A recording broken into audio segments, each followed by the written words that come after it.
Hey guys, how y'all doing today? My name is Franchise Fanatic and welcome back to the channel. And today, if you guys, is another Scooby-Doo video. Now, I recently was Shaggy for Halloween, so like, oh, that was pretty cool, dude. But other than that, I have some more Scooby-Doo exciting news. So, Scooby-Doo for the longest time has been on Cartoon Network. I know it was on Boomerang, but you know, Cartoon Network has been kind of the main hub for Scooby-Doo for a long time. And I know technically it's like, oh, it's a DC thing now because they make the comics or whatever, whatever. But you know, Cartoon Network has basically been the major, hub for Scooby-Doo. And the Cartoon Network YouTube channel actually put something in on their channel, and it's pretty effing weird. So, I've heard about this, right? And by the way, I am going to have a link for this video I'm talking about in the description down below. So, if you want to see it for yourself, it's about 9.5 minutes or whatever, go check it out. It'll be in the description of this video. So, this is just a weird thing, because, if we go back to the essence of Scooby-Doo, Scooby-Doo has always been an all-ages franchise, right? It's not a kid's show, it's not a kid movie, it's not just for babies, it's for every age group. It's for kids, teens, adults, right? Hopefully we can get past that. It's for babies, because it's not. But it really thrives in being something all ages can enjoy.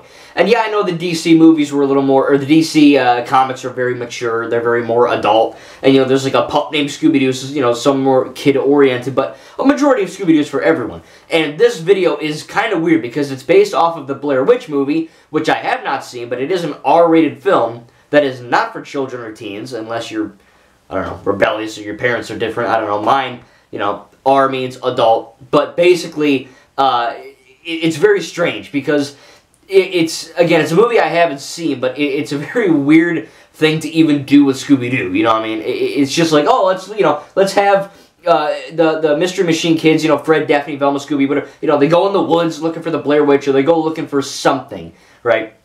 Or they're going on some kind of vacation in the woods, they're doing something in the woods. Whatever, and they get lost, right? Scooby-Doo and Shaggy, apparently they eat the map, and then they're just effing lost in the woods. They're hearing all these crazy noises. They find a house. They get chased through the house, and then of course they're the big ending, which is kind of weird. If you played Resident Evil 7 Biohazard, like the Resident Evil 7 demo, it kind of ends with Clancy and the crew members going through the Baker house, and it ends with one of them they're freaking they're in a corner, and their mouth is on the wall, and then they just they're all bloody and they fall on you. Shaggy effing does that. It's really weird. Shaggy's just in the middle of the freaking, he's in the corner of a room. Pick a corner of your house. And imagine Shaggy just standing there. And he's just like, oh, dude, I'm freaking out, man. There's something behind us. And then you turn around and, some monster gets or whatever. It's wild. Because, again, the Blair Witch is based on something that it's a mature audience-intended film. And Scooby-Doo is for everyone. So, yes, mature audiences do watch and can watch Scooby-Doo, but also teenagers and children watch it. So it's kind of funny to have an R-rated take on a all-ages formula. And it is really funny to see. And it's mind-effing. It's mind-boggling because they're using apparently it was like a 1999 type of thing. So it's a bit of an older video. It was actually recently, I just found it on their Cartoon Network website, but, their channel. But it basically follows this black and white noir type of thing. It's like first-person shots.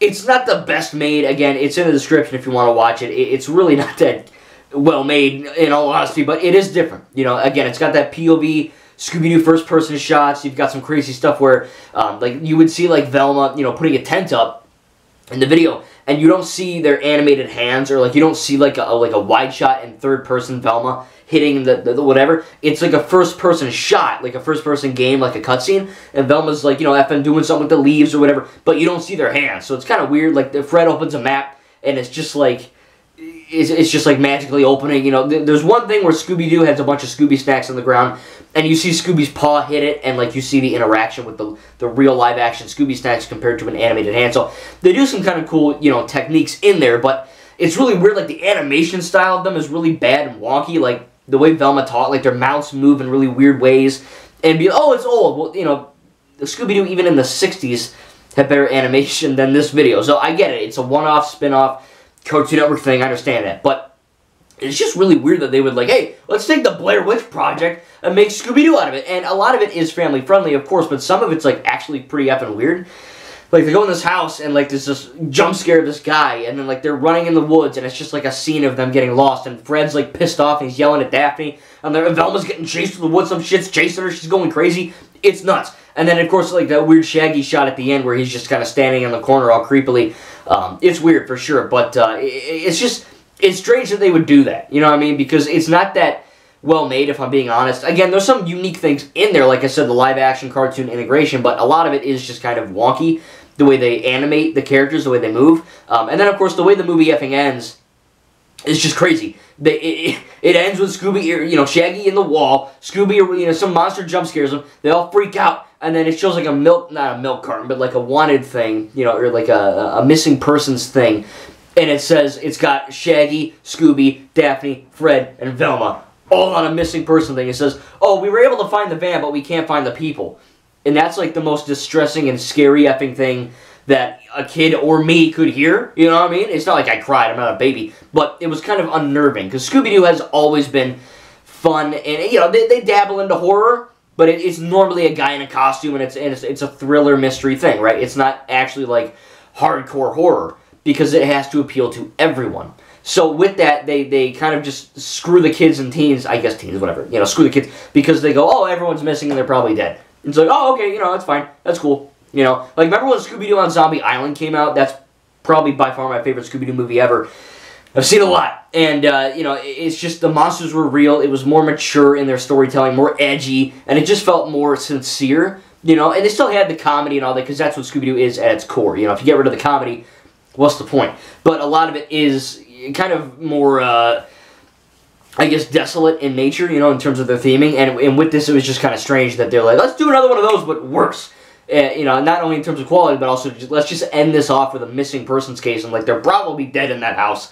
The bakers got him, something happened, the Deadites from Evil Dead got him, something weird happened. But it's funny because the voice actors are the same people from the Zombie Island film, like Velma, they're all the same. And it's funny because, like, the Nick Pilatus he's like this, man, And then you get Matthew Lewis, who's like, let's get out of here. And then there's this guy from the Zombie Island who's, like, more nasally. He's like, well, like, man, I'm done. Kind of like that. And it kind of, like, wrecks your vocal cords. But it's funny because I recognize those voices. I'm like, oh, that's from the Zombie Island movie or whatever. So it's kind of cool to, see that. But a lot of it is very wonky. But it's just a crazy and weird thing that they did. It was very experimental. And, I mean, it worked. If they wanted to actually scare someone for 1 second or make them feel kind of nervous for the Mystery, Inc. gang, I guess it worked. But overall, the quality's kind of wonky. Maybe they did it on purpose. I don't know. Maybe, from what I understand, it was just like a Cartoon Network short they made. But, again, it's weird. I've heard about it, but I never actually saw it until just recently, and I thought I'd make a video on it. So, again, I'm going to have the link for this video that I've been talking about down in the description below. I might even have it at a pinned comment. Please watch it if you can, so that you know what the F I'm talking about in this video, so you have a bit of a, insider knowledge. I was going to have the video playing, but I had school, and I wanted to get this video out as quick as I could, because I really wanted to talk about it. But again, go check out the video for yourself.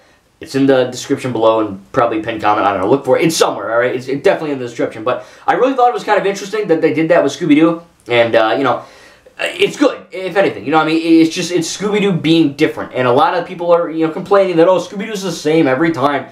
And I don't mind that, because that's the point. But it was cool to see something unique and different. Albeit not that great, but it was something unique, and I respect it for that. Thank you guys, and we'll see you in the next video.